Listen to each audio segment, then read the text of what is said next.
ఆదికాండంలో దేవుడు తన ప్రియమైన బిడ్డలను ఇద్దరిని చేసుకుంటూ వాళ్ళకు ఒక ఆజ్ఞిస్తాడు. నేను చెప్పిన మాట వింటే నేను ఏదైనా తోటలో మిమ్మల్ని ఉంచుతాను, లేకపోతే మీ ఇష్టం. అంటే ఎంతో ప్రేమగా అపురూపంగా పెంచుకున్న దేవుడు తను వాళ్ళని కలుగ చేసి వాళ్ళని సృజించిన తర్వాత వాళ్ళకి కూడా కొన్ని కండిషన్స్ పెట్టాడు. నన్ను ప్రేమించాలి, నాకు విధేయత చూపించాలి, నీ జీవితంలో నేనే ప్రథమ స్థానంలో ఉండాలి. ఆ స్థానం ఎవరికి ఇవ్వటానికి లేదని జీవితంలో దేవుడు బైబిల్ మొట్టమొదటి అధ్యాయంలోనే ఆదాము అవ్వలకి దేవుడు ఒక ఆజ్ఞ ఇచ్చాడు. అంటే వాళ్ళు దాన్ని ఉల్లంఘించడం మూలంగా దేవుడి యొక్క ప్రేమ నుంచి వెళ్ళిపోయాడు. దేవుడు వాళ్ళ పట్ల కరుణ ప్రేమ ఏం చూపించి ఏదైనా తోటలోనే ఉంచలేదు. అలాగే మీ జీవితాల్లో కూడా, మీ కుటుంబాల్లో కానీ, మీ సంఘంలో కానీ ఎక్కడైనా దేవుడికి వ్యతిరేకమైన పని చేసినప్పుడు మనం దాన్ని భరించాల్సిన అవసరం లేదు. ఎందుకంటే దేవుడు పాపాన్ని ద్వేషిస్తాడు, దేవుడికి అయిష్టమైన జీవితాన్ని ద్వేషిస్తాడు. పాపాన్ని ద్వేషించండి, తప్పు తప్పు, అది తప్పు, అది తప్పు, అది సరిదిద్దుకో. నిన్ను ఆశీర్వదించలేను, నేను దీవించలేను, నీ జీవితంలో నేను గొప్పవాడిని చేయలేను. కానీ ఆకాశం నుంచి చూసే దేవుడు నిన్ను పరిశీలించినప్పుడు ఆయన దృష్టికి విరోధముగా నువ్వు జీవించినట్లయితే దేవుడి కృపకి ఆశీర్వాదానికి పాత్రురాలు కాకోకుండా ఆయన ఉగ్రతకి పాత్రులు అవుతావు. కాబట్టి జాగ్రత్త జాగ్రత్త అని దేవుడి ప్రతినిధులుగా, ఈ లోకంలో తల్లిదండ్రులుగా ప్రతి బిడ్డని మనం మందలించాల్సిన అవసరం ఉంది. మనకెందుకులే అనుకుంటే, ఇప్పుడు చిన్న జ్వరం వస్తుంది, మనకెందుకులే అని మెడిసిన్ వేసుకోకుండా ఉంటే కొన్ని రోజులకి అదేమైంది? లేకపోతే నీ కాల్లో కానీ చేతిలో కానీ చిన్న పుండు వస్తుంది, దాన్ని ఏం మందులు అయిపోకుండా అలాగే ఉంచేస్తే కొంతకాలానికి ఏమైంది? అది వ్యాప్తి చెంది మొత్తానికి నష్టం కలిగిస్తుంది. ప్రతి వ్యక్తి జీవితంలో కూడా దేవుడికి అవిధేయత అనేది ఎక్కడో ఒక విషయంలోనే స్టార్ట్ అవుతుంది. ఆ ఒక్క విషయంతోనే స్టార్ట్ అయ్యి అది క్రమేపీ పెరుగుతూ పెరుగుతూ దేవుడికి నీకు దూరాన్ని తెచ్చిపెడుతుంది. అదే కుటుంబ బాంధవ్యాల మధ్యన, బంధుత్వాల మధ్యన కూడా ఎడబాటుని కలగ చేస్తూ దూరంగా ఉండేటట్లుగా తయారు చేస్తూ ఉంటుందన్న సత్యాన్ని తెలుసుకోండి. అలాంటి దానికి మన జీవితాల్లో క్రైస్తవులుగా దేవుడి ప్రేమను పొందుకొని సత్యాన్ని ఎరిగి దేవుడి యొక్క వాక్య భాగాన్ని మనం చదువుకుంటూ కూడా అలాంటి దానికి అవకాశం ఇవ్వకోకుండా మీ జీవితాల్లో మీరు జీవించాలని చెప్తున్నాడు. క్రొత్త నిబంధన గ్రంథంలో యేసుక్రీస్తు ఒక మాట అంటాడు. మార్కు సువార్త 16వ అధ్యాయం 16వ వచనంలో దేవుడు పాత నిబంధనలో అవ్వ ఆదాములకి ఎంత స్పష్టంగా చెప్పాడో, సర్వ సృష్టికి కూడా మీరు సర్వలోకానికి వెళ్ళి సర్వ సృష్టికి సువార్త ప్రకటించమంటాడు. ఆ సువార్త సారాంశం ఏంటో తెలుసా? నమ్మి బాప్తిసం పొందినవాడు రక్షింపబడును, నమ్మని వానికి శిక్ష విధింపబడును. ఇది యేసుక్రీస్తు చనిపోయి తిరిగి లేచి అందరికీ పాప విమోచన క్రయందనగా చనిపోయి తిరిగి లేచిన తర్వాత ఆత్మస్వరూపుడై ఉండి మహిమ దేహంతో ఉన్నప్పుడు తన శిష్యులకి కనబడుతూ చెప్పింది, నమ్మి బాప్తిసం పొందినవాడు రక్షింపబడును, నమ్మని వానికి శిక్ష. రక్షింపబడటముకి శిక్షకి రెండింటికి ఉన్న వేరియేషన్ చెప్పాడు. నమ్మి బాప్తిసం పొందినవాడు రక్షింపబడును. ప్రియమైన దేవుడి సంగమా, నమ్మి బాప్తిసం పొందినవాడు రక్షింపబడును. నమ్మి బాప్తిస్వం. ఏమి నమ్ముతున్నావు నువ్వు? ఏమి నమ్మి దేవుణ్ణి నీ జీవితంలో దేవుడికి అంగీకరిస్తున్నావు? ఆ అంగీకరించడం మూలంగా భౌతికంగా ఈ లోకంలో నాకు రక్షణ వచ్చింది, నాకు రక్షింపబడ్డాను, నేను బాప్తిసం తీసుకున్నానని చెప్పుకుంటూ ఉంటాము. కానీ దేవుడు చెప్పిన రక్షణ ఈ లౌకికమైన రక్షణ కాదు. యేసుక్రీస్తు ఈ లోకంలో తండ్రి యొక్క దేవుడి మాట విని ఈ లోకానికి వచ్చి బాప్తిసం తీసుకున్న తర్వాత 30 సంవత్సరాలకు తీసుకొని 3.5 సంవత్సరాలకు ఆయనకి ఇష్టమైన జీవితాన్ని జీవించి తండ్రి చిత్తాన్ని నెరవేర్చి ఆరోహణుడై తండ్రి దగ్గరికి మరణాన్ని జయించి మహిమ దేహముతో పరలోక రాజ్యంలో తండ్రి కుడి పార్శ్వమున కూర్చున్నాడు. అది రక్షణ అంటే.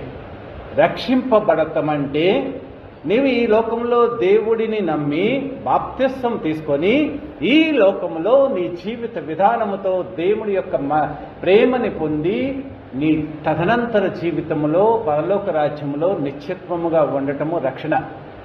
సరే, నమ్మి బాప్తిసం పొందినవాడు రక్షింపబడును, నమ్మని వానికి శిక్ష. శిక్ష అంటే మరి మన దృష్టిలో ఏంటి? నరకానికి వెళ్తామే కదా. అక్కడ దేవుడిని నమ్మని వాళ్ళంతా నరకంలోనే ఉంటారు. దేవుడి నమ్మిన వాళ్ళ సంగతి తీసేసేయండి, దేవుడిని నమ్మని వాళ్ళు మొత్తము నరకంలో ఉంటారని దేవుడు చెప్తున్నాడు. అంటే యేసుక్రీస్తు అనే వ్యక్తి గురించి తెలియకుండా జీవించినా, తెలిసి ఆయనకి నచ్చినట్లు జీవించకపోయినా నరకంలో ఉంటారు. నమ్మి బాప్తిస్వం పొందినవాడు రక్షింపబడునంటే, ఆ బాప్తిస్వం పొందిన మీరు రక్షణ పొందాలంటే ఈ లోకంలో రక్షించబడటమే కాదు, యేసుక్రీస్తు రక్షణ మూలంగా రక్షింపబడవు. యేసుక్రీస్తు రక్తంలో నీ పాపాలని కడుక్కోవడం మూలంగా నువ్వు నీతిమంతుడిగా తీర్చిదిద్దబడతావు. నీతిమంతుడిగా తీర్చిదిద్దబడిన తర్వాత వాక్యానుసారమైన జీవితాన్ని నువ్వు జీవించబడటం మూలంగా నీ జీవితం, ఆత్మీయ జీవితం పరిశుద్ధముగా మార్చబడుతుంది. అంతకుముందు అపవిత్రమైన జీవితము, లౌకికమైన ఆశలతో, లౌకికమైన కోరికలతో, కోపము, ద్వేషము, అసూయ, మత్సరము, కలహము ఇలాంటి వాటితో జీవించిన నీ జీవితము వాక్యాన్ని ఎప్పుడైతే వింటావో ఆ వినటం మూలంగా నీలో ఉన్న ప్రతి చెడుగును తీసివేసేసి పరిశుద్ధమైన జీవితంలోకి, పరిశుద్ధమైన దేవుడు కోరుకున్న ఆత్మీయమైన నడిపింపులోకి నువ్వు నడిపింపబడతావు. అలా ఆత్మీయమైన నడిపింపులోకి నడిపింపబడిన నీవు ఆత్మీయ జీవితాన్ని జీవిస్తూ రక్షింపబడతామంటే పరలోక రాజ్యానికి ప్రవేశము కలగటమే రక్షింపబడతాము. మనం బైబిల్ గ్రంథంలో చూసినట్లయితే లూకాసు వార్త 18వ అధ్యాయము 26వ వచనం. లూకాసు వార్త 18వ అధ్యాయము 26వ వచనం. ఇది వినిన వారు అలాగైతే ఎవడు రక్షణ పొందగలడని అడుగగా, ఇది వినినవాడు అలాగైతే ఎవడు రక్షణ పొందగలడు? అసలు రక్షణ అనేది ఎవడు రక్షణ పొందుతాడంటే అది దేవుడికి సాధ్యమే కానీ మనుషులకు అసాధ్యమని దేవుడు చెప్తున్నాడు. అయితే ఈ మాట మాట్లాడే ముందు ఒక ధనవంతుడు వచ్చి దేవుణ్ణి ఏమడుగుతాడు? అయ్యా, నిత్య జీవానికి వారసుడు ఒకటకు నేనేమి చేయవలనని 18వ వచనంలో అడుగుతాడు. ఒక అధికారి ఆయన చూచి, సద్బోధకుడా, నిత్య జీవమునకు వారసుడు ఒకటకు నేనేం చేయాలి అంటే, నీ నిత్యరాజ్యంలోకి ప్రవేశించడానికి నేనేం చేయాలంటే అదే యేసుక్రీస్తు చెప్తాడు. యేసుక్రీస్తు చెప్పిన మాట వినకోకుండా అతను వెళ్ళిపోయాక, అయ్యో ఇలాగైతే రక్షణ ఎవడు పొందుతాడు అడుగుతాడు. అంటే అతను అడిగింది నిత్యరాజ్యానికి వెళ్ళాలంటే నేనేం చేయాలంటే, ఇక్కడికి వచ్చేటప్పటికల్లా మరి అలా అయితే రక్షణ ఎవడు పొందుతాడు? రక్షణ ఎవరు పొందుతాడు అంటే యేసుక్రీస్తుకి అతనికి ఏం చెప్తాడు? అన్నీ చేస్తున్నావా ధర్మశాస్త్రం అంటే, అయ్యా నేను అన్ని తల్లిదండ్రులను ప్రేమిస్తున్నాను, దేవుని ప్రేమిస్తున్నాను, దశమ భాగం ఇస్తున్నాను, ఆదివారం చర్చికి వెళ్తున్నాను, ఇతరులకి సహాయం చేస్తున్నాను, అన్నీ చేస్తున్నానంటే దేవుడు అతన్ని నీ ఆస్తి మొత్తం అంటే అతని యొక్క ఆస్తి మీద అతనికి మమకారం ఉంది, ఇష్టం ఉంది, గొప్పగా అతను గౌరవించబడాలన్న తలంపు చూసి నా కోసం నువ్వు దాన్ని వదిలేసేసి వస్తావా అంటే, నేను అలా వదలనని చెప్పి దేవుణ్ణి ద్వేషించి వెళ్ళిపోతాడు. మనలో ఒకే ఒక దేవుడికి అవిధేయకరమైన లక్షణం ఉన్నది. ధనవంతుడి గురించి ఒక లక్షణం చెప్పాడు, ఎందుకంటే ధనవంతుడు ధనాన్ని ప్రేమిస్తాడు కాబట్టి. మనలో దేవుడికి వ్యతిరేకమైన లక్షణాలు ఉన్నప్పుడు దేవాది దేవుడు ఏమంటాడంటే, అది వదిలేసేసి నన్ను ప్రేమించు, అది వదిలేసేసి నన్ను ఆరాధించు, అది వదిలేసేసి నా పట్ల నీవు జీవితాంతము స్థిరమైన విశ్వాసంతో నన్ను వెంబడించినట్లయితే నీవు పరలోక రాజ్యానికి, నిత్య జీవానికి వెళ్తావు. అదే నువ్వు రక్షణ పొందటం అని చెప్తాడు. అంటే రక్షణ పొందటం అంటే నమ్మి బాప్తిసం పొందినవాడు రక్షణ పొందినంటే, నమ్మి బాప్తిసం పొందటం అనేది మొట్టమొదటి, నమ్మటం అనేది మొదటిది. రెండవది దేవుణ్ణి నీ దేవుడిగా అంగీకరించడం ఒకటి.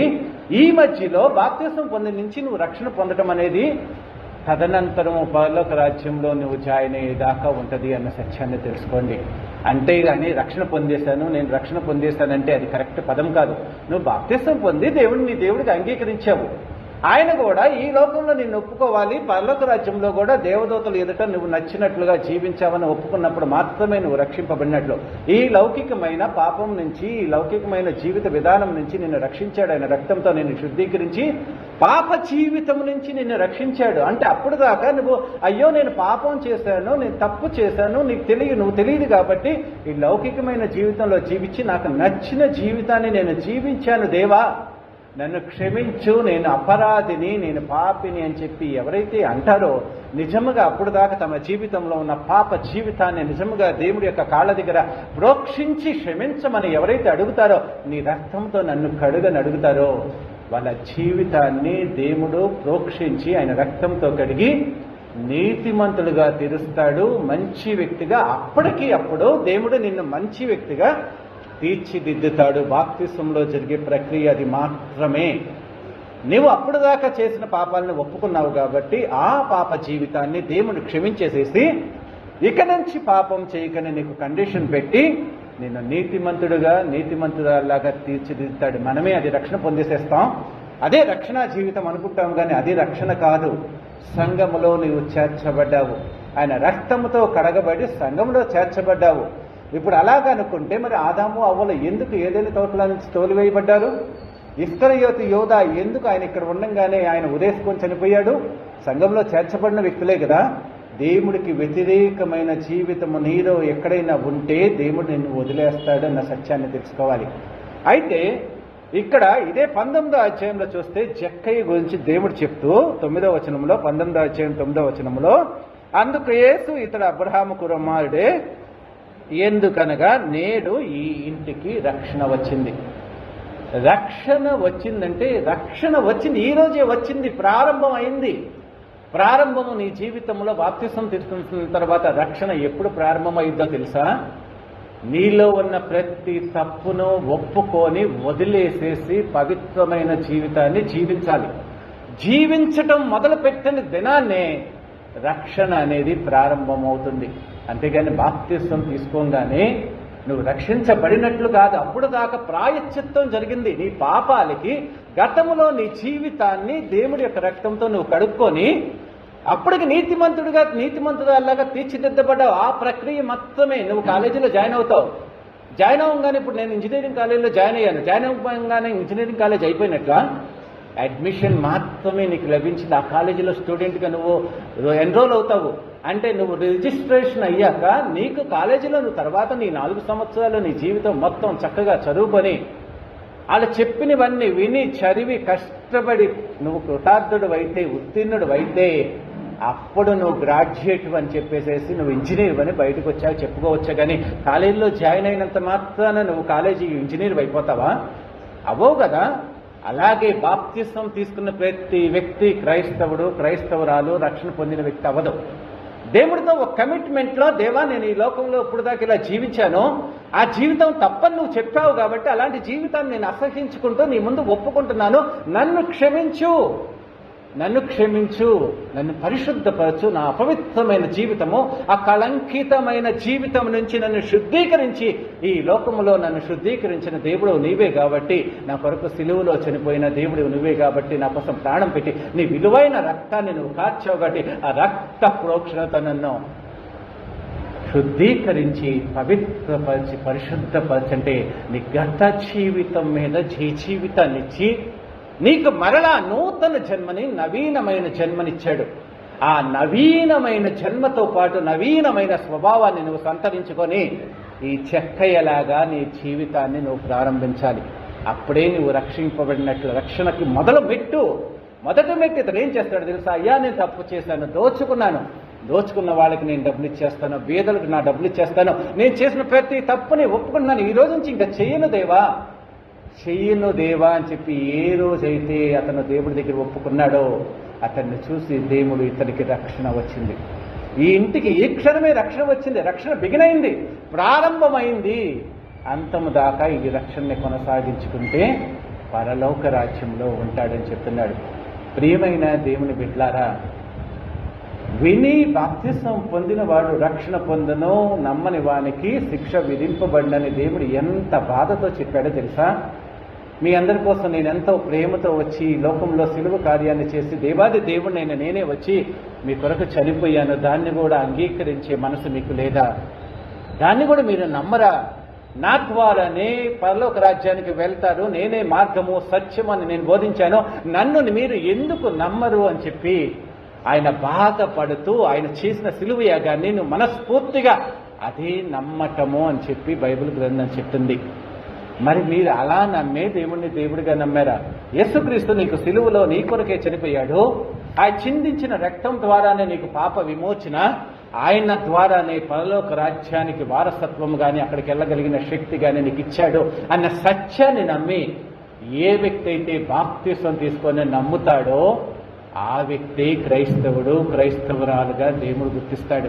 అంతేకాని యథాలాపంగా నేను క్రైస్తవ కుటుంబంలో పుట్టాను, మా అమ్మ నాన్నలు క్రైస్తవులు, వాళ్ళ కోసమన్నా వాళ్ళ సంతోషం కోసమన్నా నేను బాప్తిసం తీసుకోవాలి, లేకపోతే చర్చికి వెళ్తున్నాను, పాస్టర్ గారు నన్ను తొందర పెడుతున్నాడు, అయ్యో తీసుకోకపోతే వాళ్ళంతా పరిశుద్ధంగా ఉంటున్నారు కదా, నేను కూడా అలా లేకపోతే వాళ్ళు నన్ను అపరాధిలాగా ఎంచుతారేమోనని వేరే భావనతో నీవు తీసుకున్నట్లయితే దేవుడికి నీకు జీవితంలో ఎప్పటికీ ఒక విధమైన ఒడంబడికి కానీ దేవుడితో నువ్వు ఒప్పందం చేసుకోకుండా నువ్వు చేసే ఏ పని కూడా దైవికమైనది కాదు, ఆధ్యాత్మికమైనది కాదు, ఇది లౌకికమైన సంబంధమైనది.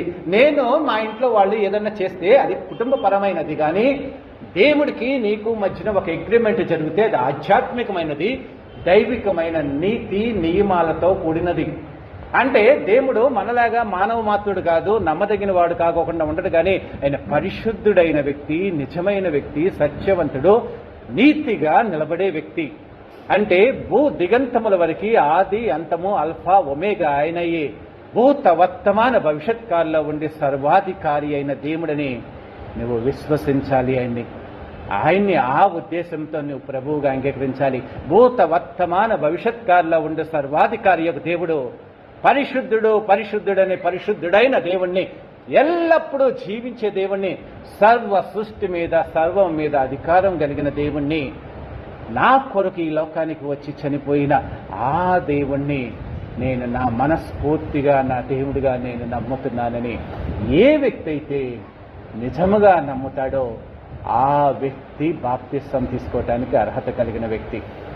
యేసుక్రీస్తు ఒకవేళ బాప్తిసం ఇచ్చి యోహాను ఏమంటా ఉంటాడు, సర్ప సంతానమా, ఉగ్రత నుంచి నిన్ను తప్పించడానికి మారుమనసు పొందమని అసలు ఎవడు చెప్పాడు? ఉగ్రత నుంచి తప్పించుకోవడానికి మారుమనసు పొందాలని బాప్తిసం ఇచ్చి యోహాను చెప్పాడు. అంటే నరక శిక్ష నుంచి తప్పించుకోవడానికి బాప్తిసం పొందాలి. అప్పుడు మారుమనసు బాప్తిసమే. ఉగ్రత నుంచి తప్పించుకోవడానికి, దేవుడు ఉగ్రత నుంచి తప్పించుకోవడానికి నిన్ను మారుమనసు పొందమని చెప్పిన వాడెవడు?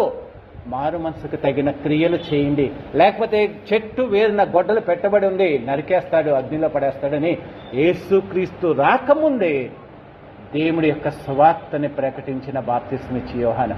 అంటే దేవుడి ఉగ్రతని, నరకాన్ని తప్పించుకోవడానికి నువ్వు మారు మనసు పొందాలి. దేవుడి రాజ్యంలో ప్రవేశించడానికి నువ్వు మారు మనసు పొందాలి.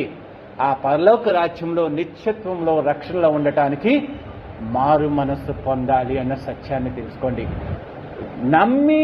నమ్మటం అంటే ఆ నమ్మకంలో బోల్డ్ అంత ఉంటుంది. నమ్మకం అంటే ఒక ట్రస్ట్. ఒక దాంపత్య జీవితంలోకి ప్రవేశించే వాళ్ళు నమ్మి దాంపత్య జీవితంలో ఎలాగైతే ప్రవేశించి జీవిత కాలమంతా కలిసి మెలిసి ఎలాగైతే ఉంటారో అలాగే నీ కమిట్మెంట్ ఎప్పుడైతే దేవుణ్ణి నీ దేవుడిగా అంగీకరించావో జీవిత కాలమంతా ఆయనతోనే జీవించాలని దేవుడు చెప్తున్నాడు. అది నమ్మకం అంటే. యథాలాపంగా ఏదో దేవుడు నాకు మేలు చేస్తాడు, యథాలాపంగా ఏదో దేవుడు స్వస్థపరుస్తాడు, యథాలాపంగా ఏదో కాదు. నీ ఇంట్లో నీ ఒక వైవాహిక జీవితంలో ఇద్దరు కలిసిమెలిసి ఉన్నప్పుడు ఆ గృహ అవసరాలన్నీ జీవితకాలమంతా చేసుకున్న భర్త చేయడా, తీర్చడా? అతడి యొక్క యోగ్యతను బట్టి, అతడికి దేవుడిచ్చిన శక్తిని బట్టి, వాళ్ళని దేవుడు ఆశీర్వదించిన దాన్ని బట్టి ఇంటిని తన శక్తి మేరకు ఆ కుటుంబాన్ని చూసుకుంటాడు కదా. ఎందుకు చూసుకోడు? అలాగే దేవుడు సర్వాధికారి అయిన దేవుణ్ణి నువ్వు నమ్ముకున్నప్పుడు నీ జీవితంలో ఎందుకు చేయడు? అన్నీ చేస్తాడు. నీకు కావలసిన ప్రతిదీ నీకంటే ముందుగా ఎరిగిన దేవుడు నువ్వు ఆయన మనసును గెలుచుకోగలిగిన రోజు నీ జీవితంలో అన్నీ చేస్తాడు. కానీ ఆయన మనసుని నీవు గెలుచుకోవాలని సత్యాన్ని తెలుసుకోండి. ప్రియమైన దేవుడి బిడ్డలారా, నమ్మి బాప్తిస్వం పొందినవాడు రక్షింపబడును. ఆ రక్షణ ఈ లోకంలో నీవు పవిత్రమైన జీవితాన్ని జీవించడం ఎప్పుడైతే మొదలు పెడతావో పరలోక రాజ్యంలో జాయిన్ అయ్యేదాకా, చివరికి అక్కడ నిత్యరాజ్యంలో దేవుణ్ణి స్తుతించేదాకా కొనసాగుతుంది అని చెప్తాడు. అపోస్తలుల కార్యంలో 16వ అధ్యాయం 31వ వచనంలో పేతురు చెరసాల నాయకుడికి ఒక మాట చెప్తున్నాడు. అయ్యా, రక్షణ పొందటానికి నేనేం చేయాలని అడుగుతాడు. అయ్యా, రక్షణ పొందటానికి నేనేం చేయాలంటే యేసునందు విశ్వాసం ఉంచు, బాప్తిసం తీసుకో అంటాడు. అంటే ఆయన యందు విశ్వాసం ఉంచితే నువ్వు రక్షింపబడతావు. ఈ లౌకికమైన రక్షణ ఏంటంటే, ఈ లోకంలో మీరందరూ పొందిన బాప్తిసం ఏంటంటే ఆయన యందు విశ్వాసం ఉంచారు. అప్పుడు ఆ విశ్వాసం ఉంచి ఆయన్ని దేవుడిని అంగీకరించడం మూలంగా రక్షణ పొందాం. అలాంటి రక్షణతో నీ జీవితము స్టార్ట్ అవుతుంది. అలాంటి రక్షణతో నువ్వు స్టార్ట్ అయిన నీ జీవితము పరలోక రాజ్యంలో స్తుతించేదాకా కొనసాగాలి. మరి ఈ బైబిల్ గ్రంథంలో ఈ వచనాలన్నీ చూస్తూ ఉంటే ఎవడు రక్షణ పొందగలడని ధనవంతుడిని దేవుడు వద్దన్నప్పుడు అంటాడు. అదే మార్కు సువార్త 16:16 ఏంటంటే నమ్మి బాప్తిసం పొందువాడు రక్షింపబడిన చెప్తున్నాడు. దేవుడు అంత స్పష్టంగా చెప్తున్నప్పుడు నమ్మి బాప్తిసం పొందినవాడు రక్షింపబడిన. ఈ లౌకికమైన జీవితంలో నువ్వు రక్షింపబడటం స్టార్ట్ అయిన తర్వాత ఆ చెక్కయ్యలాగా నీ క్రియల్ని ఎప్పుడైతే మొదలు పెడతావో రక్షణ నీ జీవితంలో స్టార్ట్ అవుతుంది. స్టార్ట్ అయిన తర్వాత పరలోక రాజ్యంలో ప్రవేశించిన తర్వాత మాత్రమే నువ్వు పూర్తిగా రక్షించబడినట్లుగా దేవుడి వాక్యం చెప్తుంది. ప్రకటన గ్రంథము 7వ అధ్యాయం 9వ వచనము 10వ వచనం చదువుకున్నాము. ప్రకటన గ్రంథము 7వ అధ్యాయము 9, 10 వచనాలు. ఇక్కడ ప్రతి జనములోనూ నేను చూడగా ప్రతి జనములో నుండి, ప్రతి వంశంలో నుండి, ప్రజల్లో నుండి, ఆయా భాషలు మాట్లాడే వాళ్ళ నుండి వచ్చి ఎవడు లెక్కింపజాలనంత యొక్క గొప్ప సమూహము కనబడినో వారు తెల్లని వస్త్రములు ధరించుకున్న వారై ఖర్జూరపు మట్టలు చేతపట్టుకుని సింహాసనము ఎదుటను గొర్రెపిల్ల ఎదుటను నిలవబడి సింహాసీనుడై ఉన్న మా దేవుడికిని గొర్రె పిల్లకుని మా రక్షణకై స్తోత్రమని మహాశబ్దముతో ఎలుగెత్తి చెప్తున్నారు. మరి పరలోక రాజ్యానికి వెళ్ళిపోయాక ఆనందం ఏమిటి కదా, మరి రక్షించినందుకు స్తోత్రం అని ఎందుకు చెప్పాలి? ప్రియమైన దేవుని బిడ్డలారా, మేము రక్షింపబడ్డాము అని మనం చెప్పుకోవటం కాదు. ఆ రక్షణ ఈ లోకంతో స్టార్ట్ అయ్యి పరలోక రాజ్యంలో దేవుడి ఎదుటగా నిలబడి మా రక్షణకై నీకు స్తోత్రములు దేవాని కోట్ల కొలది మంది చెబుతున్నప్పుడు ఆళ్లతో కలిసి నీవు కూడా మా రక్షణకై స్తోత్రమని మహాశబ్దముతో ఎలుగెత్తి చెప్పే బిడ్డగా నీ జీవితం ఆధ్యాత్మిక జీవితంలో ఉండాలి. అంటే రక్షింపబడతామంటే దేవుడు మార్కు సువార్తలో చెప్పిన రక్షణ ఏంటో తెలుసా? ఈ లౌకికంగా ఈ లోకంలో దేవుడిని నీ రక్షకుడిగా అంగీకరించడంతో బిగినయ్యి నీ జీవిత విధానములో మంచి జీవితాన్ని జీవించడం మూలంగా రక్షణ క్రియలను నువ్వు మొదలుపెట్టి అలాంటి తెల్లటి వస్త్రాలని నువ్వు ధరించుకుంటూ రక్షణని కార్యక్రమాలతో పరలోక రాజ్యంలో దేవుడి యొక్క సముఖంలో నిలబడి ఆ రక్షణని కొనసాగించి నీ దగ్గర ఎదురుగా నిలబడి నిన్ను స్తుతించే భాగ్యాన్ని ఇచ్చావు దేవా, నీకు స్తోత్రాలని స్తుతించాలి. అది రక్షణ అంటే. అంతేగాని బాప్తిసం తీసుకున్నంత మాత్రాన మనం పరలోక రాజ్య ప్రాప్తులం కాము, క్రైస్తవులం కాము, క్రైస్తవురాళ్ళం కాదు. కానీ ఈ లౌకికమైన జీవితంలో దేవుడి శక్తితో మనల్ని మనము నడిపించుకుంటున్న ఒక ఆత్మీయమైన జీవితంలో పోరాడుతూ వెళ్తున్న ఒక సైనికులము మాత్రమే. ఆ సైనికుడు వీరణ మరణం పొందుతాడో లేకపోతే పరలోక రాజ్యంలో ఇంకా జీవించి ఉంటాడనేది దేవుడు నిర్ణయిస్తాడు. పౌలు లాంటి మహాభక్తుడే మంచి పోరాటని నా విశ్వాసాన్ని తుదముట్టించాను, నా కొరకు నీతి కిరీటం ఉంచబడినాను. మంచి పోరాడుతున్నాను, నా విశ్వాసాన్ని తుదముట్టించి ఆ విశ్వాసాన్ని చివరి దాకా కొనసాగిస్తున్నాను, నా కొరకు నీతి కిరీటం అని చెప్తుంది. అపోస్తలుడైన పౌలు భక్తుడు లాంటివాడే ఎంతో జాగరూకతతో భక్తితో తన విశ్వాసాన్ని తన ఆత్మీయ స్థితిని కాపాడుకుంటూ చివరికి ఎక్కడ లోకంలోకి వెళ్ళిపోతానని భయపడుతూ ఉంటాడు. ప్రియమైన దేవుడి సంగమా, దేవుణ్ణి నమ్ముకోవటం అంటే అదేదో ఆషామాషి కుటుంబ బాంధవ్యాల్లో ఉన్నట్లుగా రకరకాలైన మనస్తత్వాలతో నన్ను నేను మెప్పించుకుంటూ నా స్వార్థం కోసం నేను జీవించటం అనేది కాదు. కానీ ఒకే రక్తముతో కడగబడిన బిడ్డలు మీరు, దేవుడి యొక్క పవిత్రమైన రక్తంతో కడగబడిన బిడ్డలు, పవిత్రమైన రక్తంతో అందరూ అదే పవిత్ర రక్తంతో ప్రోక్షించబడినప్పుడు మీ హృదయాల్లో ఆత్మీయ జీవితంలో దేవుణ్ణి సేవించే విధానం ఒకే రకంగా ఉండాలి కదా. మరి రకరకాలైన విధాలుగా మనం ఎందుకు ఉంటున్నాము అనేది మిమ్మల్ని మీరు పరిశీలించుకోండి. కానీ పరలోక రాజ్యంలో కోట్ల కొలది మంది వచ్చి కూడా వాళ్ళంతా ఎలుగెత్తి ఏం చాడుతున్నారో తెలుసా? నీవు మాకిచ్చిన రక్షణకై నీకు స్తోత్రాలు దేవా అంటున్నారు. నీవు స్తోత్రాలు దేవుడికి ఎప్పుడు చెప్పాలో తెలుసా? నీ కుమార్తె ఎప్పుడైతే ప్రయోజకురాలై జీవితంలో నీ పేరు నిలబెడుతుందో అప్పుడు నువ్వు సంతోషపడినట్లు పరలోక రాజ్యాన్ని నుంచి దేవాది దేవుడు తన ప్రియకుమారుని లోకానికి పంపించి నీ కొరకు బలిగా అర్పించిన దేవుడు నువ్వు పరలోక రాజ్యానికి ఆయన రక్తంలో కడగబడి పవిత్రమైన జీవితాన్ని ఆయన ఆత్మ పరిశుద్ధాత్మ నడిపింపుతో నడిపింపబడి పరలోక రాజ్యంలో ఆయన ఎదురుగా నుంచొని దేవా నన్ను నువ్వు నీ రక్త ప్రోక్షణతో కడిగావు, అక్కడ ప్రారంభించిన నీ రక్షణని నా జీవితాంతం మంచిగా జీవించేటట్లు పరిశుద్ధాత్మతో నడిపించి పరలోక రాజ్యానికి కూడా నన్ను వారసుని చేశావు కదా దేవా, నీకు స్తోత్రాలని చెప్పాలి.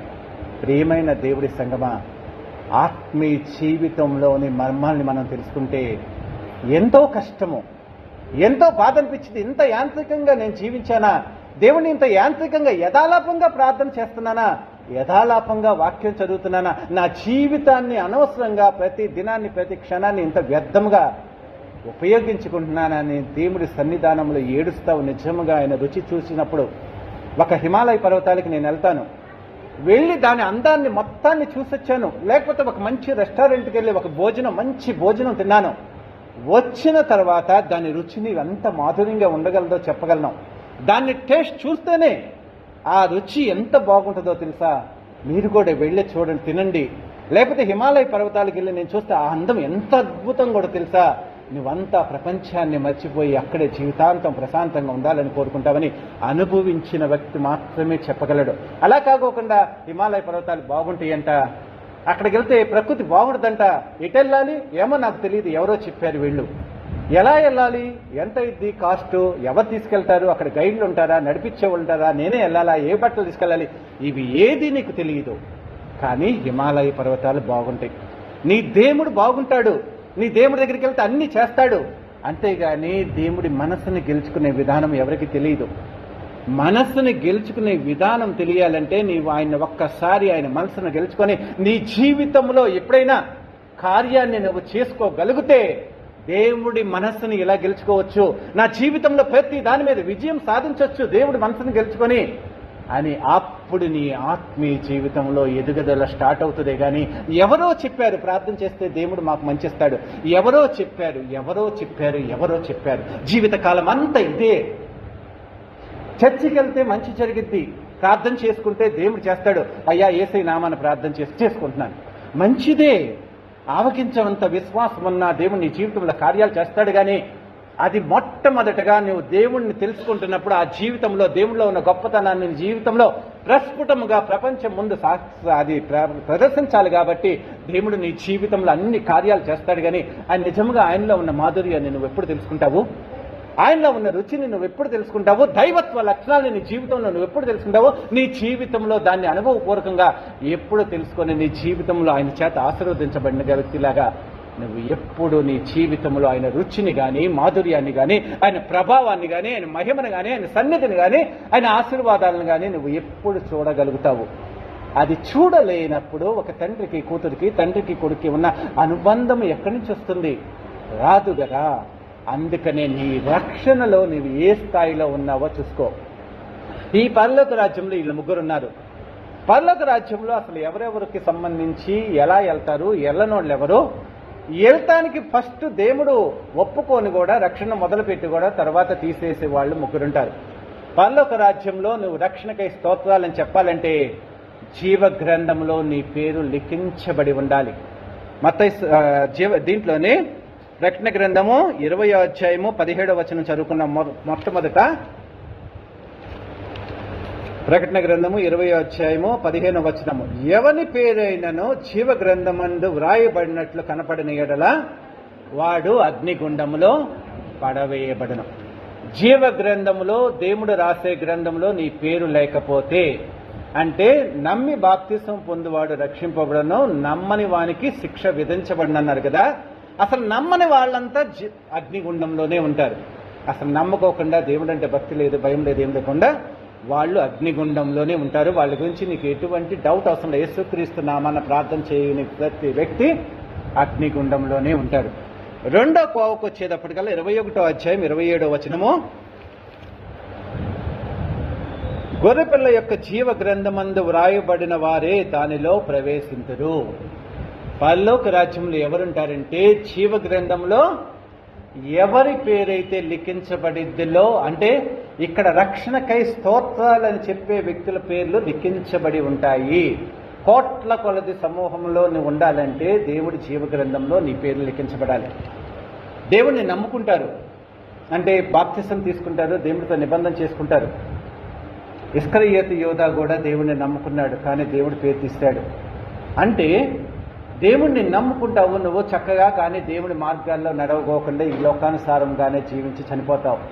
వాళ్ళ యొక్క జీవిత విధానం ఎలా గుర్తంటే, ప్రకటన గ్రంథము 3వ అధ్యాయం 5వ వచనము చదువుకుందాము. ప్రకటన గ్రంథము 3వ అధ్యాయం 5వ వచనములో, జయించువాడు అలాగున్న తెల్లటి వస్త్రములు ధరించుకొని జీవ గ్రంథంలో నుంచి అతడి పేరెంత మాత్రమును తుడుపు పెట్టక నా తండ్రి ఎదుటను ఆయన దూతల ఎదుటను అతని పేరును ఒప్పుకొందును. అంటే పైన తమ వస్త్రములను అపవిత్రపరచుకొని కొందరు సార్దీస్లో ఉన్నారు. వారు అర్హులు గనుక తెల్లటి వస్త్రములు ధరించుకొని నాతో కూడా పరలోక రాజ్యంలో ఉంటారు. అంటే వస్త్రాన్ని అపవిత్రపరచుకోకుండా తమ రక్షణను తెల్లటి వస్త్రాలు ధరించుకొని ఉన్నారు కాబట్టి వాళ్ళంతా నాతో పాటు పరలోక రాజ్యంలో ఉంటారు. వీళ్ళందరి పేర్లు ఎందుకు తొడపదో తెలుసా? మొట్టమొదటిగా చాలా మంది రక్షణ పొందారు, కానీ చాలా మంది అపవిత్రం, వాళ్ళ వస్త్రాలని అపవిత్రం చేసుకుంటే వాళ్ళందరి పేర్లు తుడిచేశారు. జీవ గ్రంథంలోంచి వాళ్ళందరి పేర్లు తుడిచేశాక కొంతమంది మాత్రమే తమ జీవిత విధానంలో వారి యొక్క జీవిత విధానాన్ని పరిశుద్ధంగానే ఉంచుకొని దేవుడికి నచ్చినట్లుగా జీవించారు. కాబట్టి వాళ్ళ పేర్లు తుడిసేయకోకుండా అలాగే ఉంచి వాళ్ళని మాత్రమే పరలోక రాజ్యానికి చేర్చుకుంటాడు.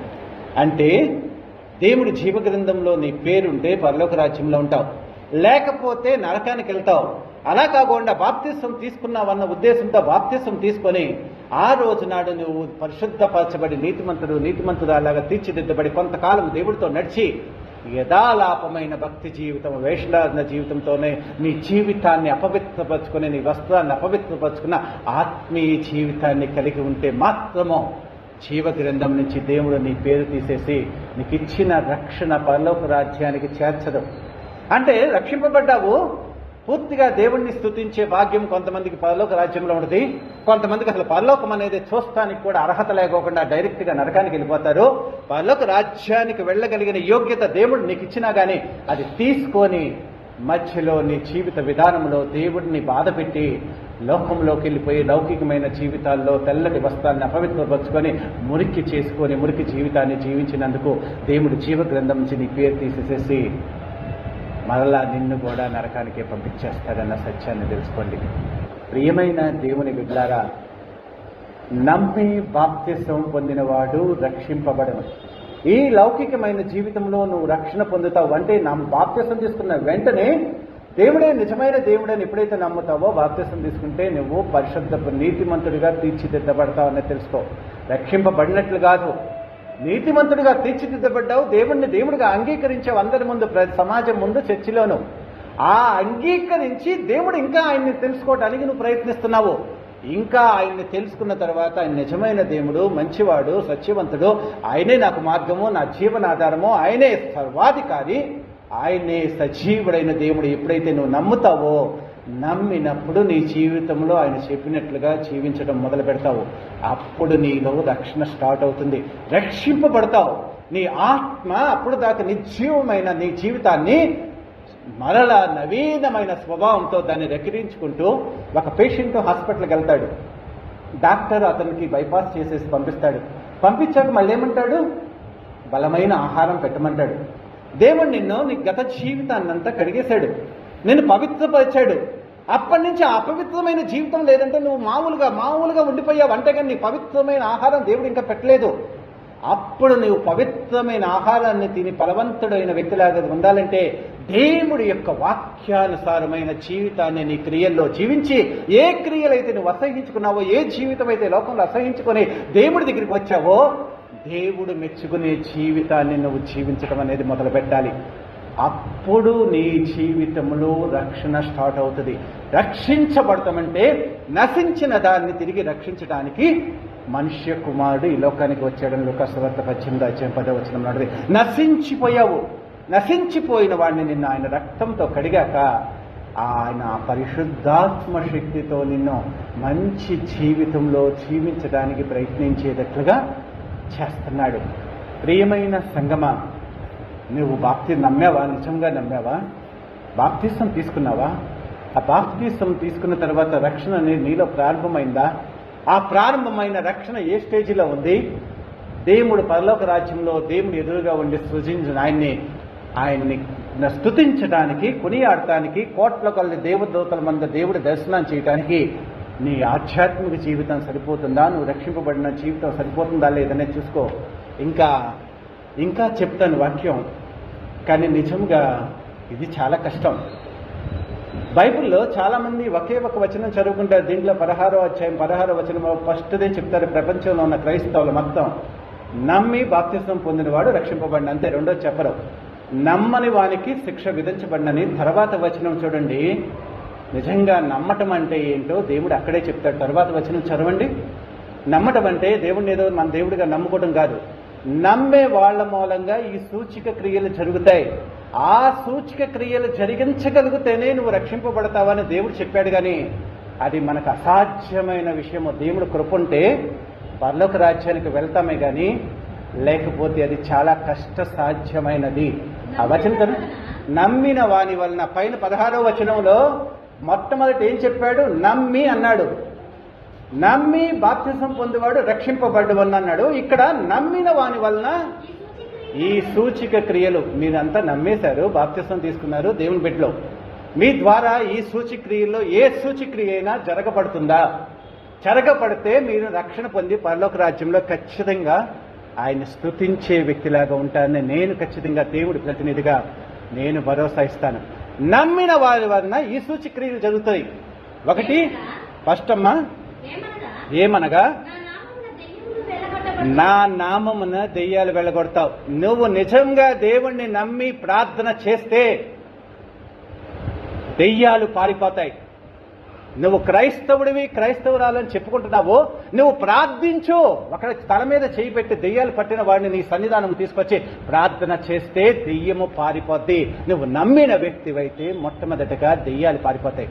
రెండోది క్రొత్త భాషలంటే భాషలతో మాట్లాడతావు. నువ్వు ఎక్కడికైనా వేరే దేశాలకు వెళ్తావు, అక్కడ ఆ భాష నీకు తెలియదు, కానీ దేవుడి యొక్క పరిశుద్ధాత్మ శక్తి నీ మీదకు వచ్చినప్పుడు వాళ్ళ భాషలో దేవుడి గురించి అనర్గళంగా ప్రసంగించగలుగుతావు. దేవుడి యొక్క గొప్ప ప్రభావాన్ని దేవుడు నీ ద్వారా వాళ్ళకి తెలియచేస్తాడు. ఎలాగంటే పెంతెకోస్తు దినము నాడు శిష్యులు ఎలాగైతే అన్ని దేశాల వాళ్ళు వచ్చినప్పుడు వాళ్ళ భాషల్లో మాట్లాడి దేవుడి యొక్క గొప్పతనాన్ని తెలియజేశాడో నీవు అలా చెప్పగలుగుతావు. రెండోది. మూడోది, పాములను ఎత్తు, విషసర్పాలను కానీ సింహాలను కానీ ఏదైనా ప్రపంచంలో ఏ క్రూర జంతువు దగ్గరికైనా నీ దగ్గరకు వచ్చేది కానీ నిన్ను ఏమీ చేయకోకుండా నువ్వు నుంచుంటావు. నాలుగోది, మరణకరణమైనది ఏది తాగి నీ జీవితంలో వానికి హాని, నీ జీవితంలో నీకు ఏది హాని చేయదు. మరణమే నీ దగ్గరికి వచ్చేసేసి నిన్ను కబళించడానికి ప్రయత్నించినా కానీ నువ్వు నిజముగా దేవుణ్ణి నమ్మినట్లయితే ఆ మరణము కూడా నీ మీద విజయాన్ని సాధించలేకుండా నీకున్న నమ్మకంతో, నీకున్న విశ్వాసంతో, దేవుడిచ్చిన రక్షణతో, రక్షణ పాత్రను పట్టుకొని నువ్వు ప్రార్థన చేస్తూ ఉంటే మరణం కూడా పారిపోద్ది. ఐదోది, రోగుల మీద చేతులుంచినప్పుడు వారు స్వస్థత నొందుతారు అని చెప్తున్నాడు. నమ్మితే ఇవన్నీ నీలో ఉండాలి. మరి మనమంతా దేవుణ్ణి నమ్మామా? మీ మనస్సాక్షిని ఒకసారి అడగండి. అసలు నమ్మకమే ఉందా మీ జీవితంలో? నమ్మిన వాళ్ళు ఈ సూచిక్రియలన్నీ దేవుడు స్పష్టంగా బైబిల్ గ్రంథంలో రాశాడు. మనకు అసలు ఏదీ తెలియదు బైబిల్ గ్రంథం, కానీ మనమంతా విశ్వాసం, మనమంతా దేవుణ్ణి సంవత్సరాల తరబడి ఆరాధిస్తున్నాం. కానీ దేవుడి మనసులో ఉన్న స్పష్టమైన భావన, దాని కంటిన్యూటీ ఉన్నది మనం చేయలేకపోతున్నాము. నువ్వు ప్రార్థన చేస్తే దెయ్యాలు వెళ్ళిపోతున్నాయా? నువ్వు ప్రార్థన చేస్తే స్వస్థత వస్తుందా? నువ్వు ప్రార్థన చేస్తే ఇతర వ్యక్తులు ఎవరన్నా ఆదరించబడుతున్నారా?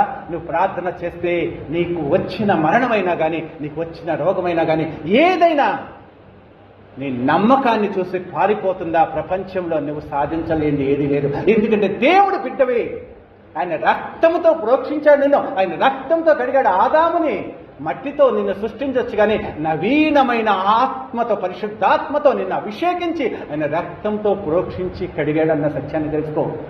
పాప పంకిలమైన మన జీవితాన్ని ఆయన రక్తంతో పరిశుద్ధపరచబడినప్పుడు పరిశుద్ధాత్మ శక్తితో నిన్ను ఆత్మీయమైన వ్యక్తిగా తీర్చిదిద్ది నవీనమైన స్వభావాన్ని ఇచ్చి ఆత్మీయంగా జన్మింప చేసినప్పుడు నీకు ఎంత బలం ఉంటుంది, ఎంత శక్తి ఉంటుంది. అలాంటి శక్తితో నువ్వు ప్రార్థిస్తే దెయ్యాలు పారిపోవాలి. అలాంటి శక్తి కలిగిన ప్రార్థనా జీవితంతో నువ్వు స్వస్థపరచాలి. మరణకరమైనది ఏది తాగినా నీకు ఏది చేయకూడదు. నీ జీవితం మీద అపవాదికి కానీ సాతానికి కానీ ఎటువంటి అధికారం లేకోకుండా జయించే వ్యక్తిగా నిన్ను దేవుడు తయారు చేశాడని నాకు తెలుసుకోండి.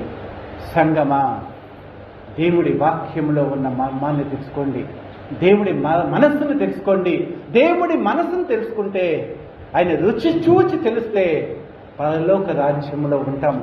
అలా కాకుండా ఏదో ఒక వచనం చదివేసుకొని ఏదో పర్వాలేదులే నా భక్తి నన్ను కాపాడుకోగలుగుతుంది, నా కుటుంబాన్ని కాపాడుకోగలుగుతుంది కాదు. నువ్వు ప్రపంచానికే క్రైస్తవుడిగా ఆదర్శవంతమైన వ్యక్తిలాగా ఉండాలి. ఎవరైనా ఆదరించమని వచ్చినప్పుడు నీవు దేవుడి యొక్క ప్రతినిధిగా వాళ్ళని ఆదరించే వ్యక్తిలాగా, అలాంటి వ్యక్తులుగా నమ్మి బాప్తిసం పొందినవాడు రక్షణ పొందిన. ఎవడు రక్షణ పొందగలడు అంటే అలాంటి అధికారం ఎవరికి ఇవ్వగలడంటే అది దేవుడికి సాధ్యము. నువ్వు దేవుణ్ణి అడుగు. అలాంటి నమ్మకాన్ని నాకు నమ్మి, అలాంటి నమ్మకాన్ని, అలాంటి విశ్వాసమని బలమైన నీ యొక్క శక్తితో నన్ను నింపి, నీ ఆత్మశక్తితో నన్ను నడిపించు దేవా, నన్ను రక్షించు దేవా, నిజమైన సాక్షిగా నీకు జీవించే కృపను నాకు దయచేయమని ప్రార్థన చేయండి. ప్రియమైన సంగమా, దేవుడి వాక్యాన్ని చక్కగా చదవండి. దేవుడి యొక్క మర్మాన్ని చూసుకోండి. దేవుడి యొక్క లక్షణాలను తెలుసుకోండి. రుచి చూసి ఆయన నిజమైన దేవుడిగా మీ మనసుల్లో ఒక్కసారి నువ్వు విశ్వసిస్తే నీకు ఇంక జీవితంలో ఎవరు చెప్పాల్సిన అవసరంలా. నీవే దేవుడి కోసం జీవిత కాలం అంతా సాక్షిగా, చివరికి హతసాక్షిగా కూడా ఉండగలిగిన ఆత్మీయ జీవితము, ప్రేమ ఆయనలో ఉంది. అలాంటి కృపను దేవుడు మీకు దయచేయాలని కోరుకుంటున్నాడు. అలాంటి కృపను దేవుడు మీకు సమృద్ధిగా దయచేసి ఆశీర్వదించి ఆయన ఆత్మీయ జీవితంలో మిమ్మల్ని పరిశుద్ధాత్మ శక్తితో నడిపించి పరలోక రాజ్యంలో ఆయన స్తుతించేటట్లుగా యోగ్యత ఇచ్చిన గాక. ఆమేన్, ఆమేన్, ఆమేన్. ఇంకందరికీ వందనాలు.